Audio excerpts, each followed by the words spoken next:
It's time for Brush Street Beat, presented by McLaren Health Care. Today's guest is Lynn Henning, MLB journalist. Lynn, thank you so much for taking the time to join us today. Hi, Daniella. Hi, Art. Good to talk some baseball with you two today. Yes, we're excited to have you, and I understand that you spent some time in Lakeland for the Tigers Instructional League. Just kind of talk in general, what was it like down there? We know that these guys haven't really had any real competition for a while. So what was it like to see that happening? No, it was unusual. Of course, all through my years past, I've been in Lakeland generally in February and March, and so it was a little bit unusual to suddenly be there in October with autumn light and all the other stuff that you're dealing with. That was really atmospherically a lot different. What was different, though, was substantively too, Daniela and Art. That is the most talent I have seen on a minor league Tigers farm field in many a decade.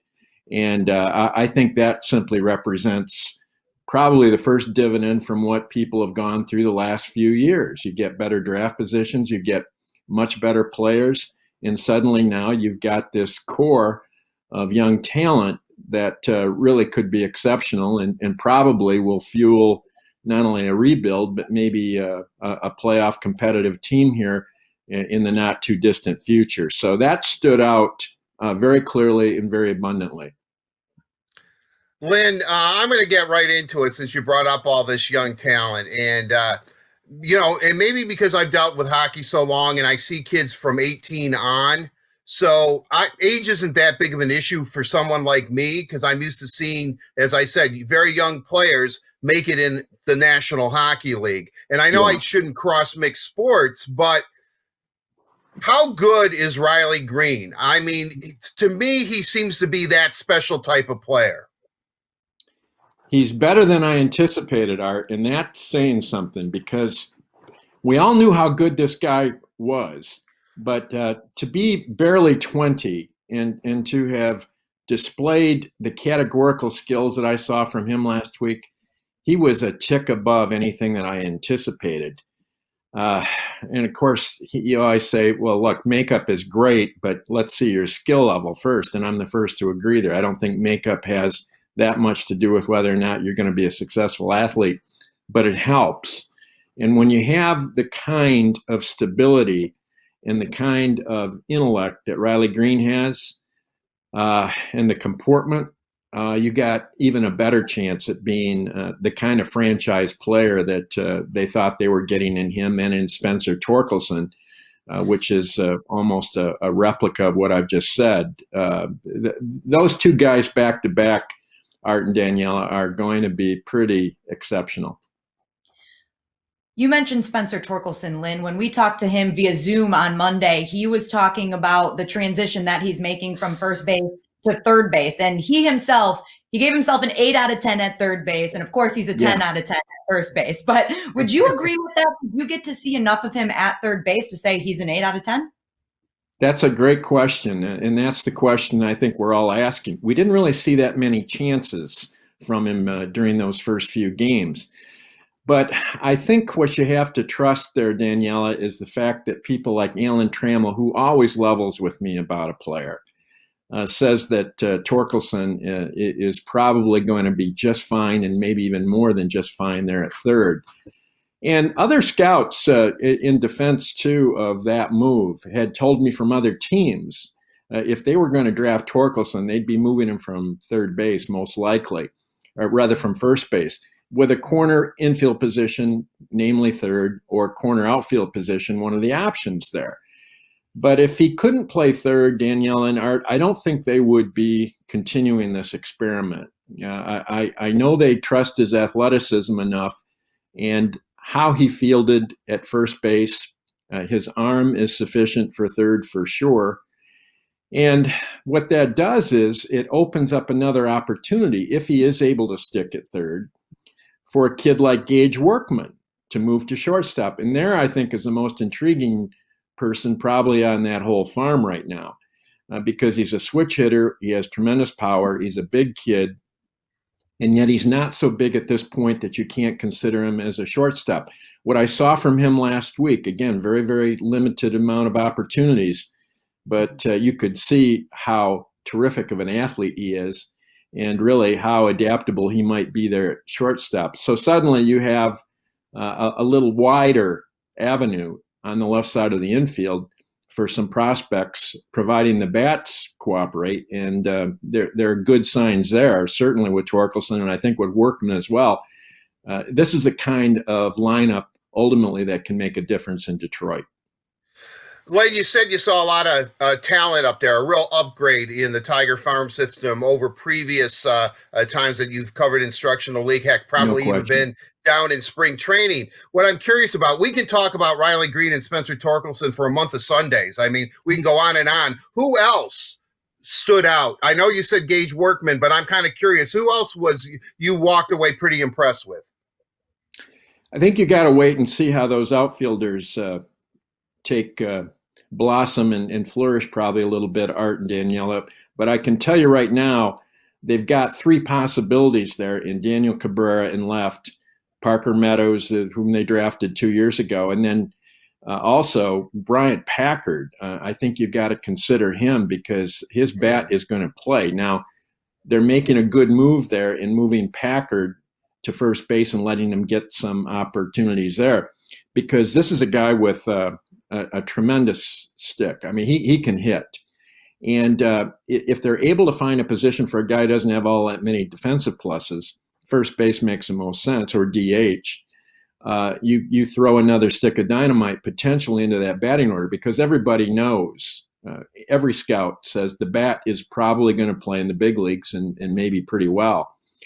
So I think there are a lot of people there. I think if you want to go younger in the outfield, Jose De La Cruz, who's 18, and it's early, but there's a reason they signed him for a lot of money out of the Dominican. He is a pretty good-looking young talent with a tremendous body and power, and let him grow up a little bit, and you might have, again, something special there.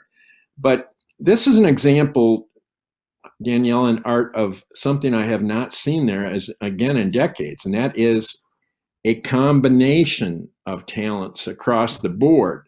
And that's the product of the last three drafts. They've taken a different philosophy. They've certainly gotten analytics involved in their drafting. And you see the difference. It's all the difference. And not really since the mid-'70s, when they seeded the 1984 team, have I seen that much young talent on a Tigers farm.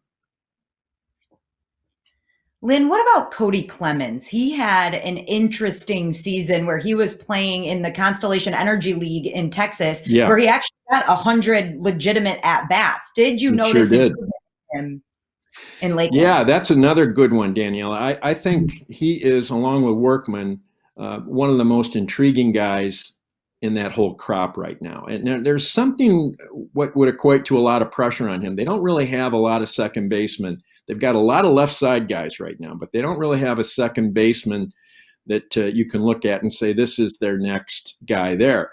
Cody Clemens has a wide open opportunity. I liked his at-bats very much last week, and I liked how he played defensively. And there are some bloodlines there you see manifested in Roger Clemens and in Cody Clemens. Just their disposition on the field, you can really see that the apple didn't fall all that far from the tree. That is going to be in his interest, certainly.